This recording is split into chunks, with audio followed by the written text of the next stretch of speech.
ಶುಭೋದಯ, ನಮಸ್ಕಾರ, welcome to Yoyo Kannada. ಬನ್ನೀಗ ನೋಡೋಣ ಈ ದಿನದ ರಾಶಿ ಫಲಗಳನ್ನ. ಮೊದಲಿಗೆ ಮೇಷರಾಶಿ. ಕೆಲಸ ತುಂಬಾ ಇರುತ್ತದೆ ಎಂದು ಯೋಚನೆ, ಸಭೆಗಳು, ಜವಾಬ್ದಾರಿಗಳು ಹೆಚ್ಚು. ಸ್ವಲ್ಪ ಗೊಂದಲ ಇದ್ದರೂ ಕೊನೆಯಲ್ಲಿ ಕೆಲಸಗಳು ಮುಕ್ತಾಯಗೊಳ್ಳುತ್ತವೆ. ವೃಷಭ ರಾಶಿ. ನಿಮ್ಮ ಸಾಮರ್ಥ್ಯ ಎಂದು ಮಿಂಚುತ್ತದೆ. ಯಾವ ಜವಾಬ್ದಾರಿ ಆದರೂ ನೀವೇ ಚೆನ್ನಾಗಿ ನಿರ್ವಹಿಸುತ್ತೀರಿ. ಸ್ಪರ್ಧೆಯಲ್ಲಿದ್ದರೆ ಗೆಲುವಿನ ಸಾಧ್ಯತೆ ಹೆಚ್ಚು. ಮಿಥುನ ರಾಶಿ. ಇತರರ ವಿಷಯದಲ್ಲಿ ತಲೆ ಹಾಕದೆ ನಿಮ್ಮ ಇಮೇಜ್ ಬಗ್ಗೆ ಗಮನ ಕೊಡಿ. ವ್ಯಾಪಾರದಲ್ಲಿ ಇರುವವರಿಗೆ ಲಾಭದ ದಿನ. ಕರ್ಕಾಟಕ ರಾಶಿ. ಕೋಪ ನಿಯಂತ್ರಿಸಿ, ಇಲ್ಲದಿದ್ದರೆ ಹತ್ತಿರದವರು ನೋವಾಗಬಹುದು.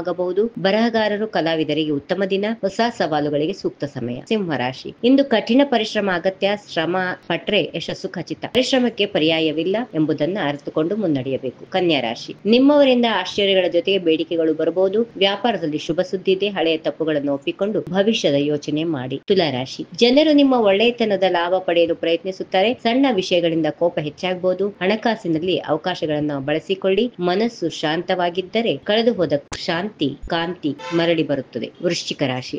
ದೀರ್ಘಾವಧಿ ಹೂಡಿಕೆಗಳಿಗೆ ಒಳ್ಳೆಯ ದಿನ. ನೆಮ್ಮದಿಯಿಂದ ಜೀವನ ಆನಂದಿಸುತ್ತೀರಿ. ಬಂದ ಅವಕಾಶಗಳನ್ನು ಕೈ ಬಿಡದೆ ಸ್ವೀಕರಿಸಿ. ಧನುರಾಶಿ. ಒತ್ತಡದ ಪರಿಣಾಮ ಎಂದು ಒತ್ತಾಗುತ್ತದೆ. ಆರೋಗ್ಯದ ಕಡೆಗೆ ಮಹತ್ವವನ್ನು ಅರಿತುಕೊಂಡು ಮುನ್ನಡೆಯಿರಿ. ಕೆಲಸದಲ್ಲಿ ಬಡ್ತಿ ಅಥವಾ ವೇತನ ಹೆಚ್ಚಳದ ಶುಭ ಸುದ್ದಿ ಇದೆ. ಮಕರ ರಾಶಿ. ಅತಿಯಾದ ಭಾವನೆ ಬೇಡ. ಇಲ್ಲದಿದ್ದರೆ ನಿರ್ಧಾರ ತಪ್ಪಾಗಬಹುದು. ನಿಮ್ಮ ಸೌಹಾರ್ದತೆ ಮತ್ತು ವಿನಯಪೂರ್ವಕ ಸ್ವಭಾವ ಇತರರ ಮನ ಗೆಲ್ಲುತ್ತದೆ. ಕುಂಭರಾಶಿ. ಯಾವುದೇ ಸವಾಲ್ ಬಂದ್ರೂ ಅದನ್ನು ಯಶಸ್ವಿಯಾಗಿ ನಿಭಾಯಿಸುತ್ತೀರಿ. ಓದಿನಲ್ಲಿ ಗಮನ ಕೇಂದ್ರಿತವಾಗಿಟ್ಟುಕೊಳ್ಳಿ. ಕೊನೆಯದಾಗಿ ಮೀನರಾಶಿ. ಹತ್ತಿರದವರ ಬಗ್ಗೆ ಹೆಚ್ಚು ಭಾವನಾತ್ಮಕವಾಗಿರುತ್ತೀರಿ. ನಿಮ್ಮ ಒಳ್ಳೆಯ ಗುಣಗಳಿಂದ ಜನರು ನಿಮ್ಮನ್ನು ಇಷ್ಟಪಡುತ್ತಾರೆ. ಆದರೆ ಅತಿಯಾದ ಕಾಳಜಿ ಕೆಲವೊಮ್ಮೆ ತಪ್ಪುಗಳನ್ನ ಕಾಣದೆ ಬಿಡುತ್ತದೆ. ಹೀಗಿವೆ ಈ ದಿನದ ರಾಶಿ ಫಲಗಳು. ಸರ್ವರಿಗೆ ಶುಭವಾಗಲಿ. ಶುಭ ದಿನ. ನಮಸ್ಕಾರ.